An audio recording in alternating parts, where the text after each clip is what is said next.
তালা দেখে চাবি তৈরি করে ফেলা এটা কোনো সাধারণ প্রতিভা নয়, এটা একটা অন্যরকম প্রতিভা। এরকম দুইটা পিঁড়ি নিয়ে বসে যায় রাস্তার পাশে।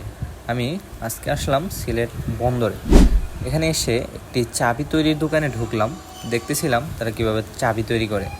তারা যে কোনো তালার সিম্পল দেখে ওই তালার জন্য কয়েক মিনিটের মধ্যেই একটি চাবি তৈরি করে ফেলেন।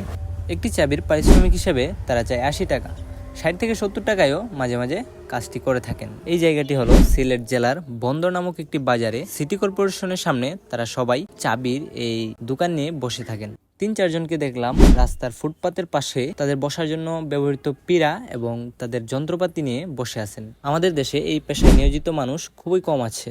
যেহেতু সিলেট একটি বিভাগীয় শহর, তাই তাদেরকে এই জায়গাতে সবসময় পাওয়া যায়। তবে আরেকটা কথা বলে রাখি, চাবি তৈরি করা কিন্তু মোটেও সহজ কথা নয়।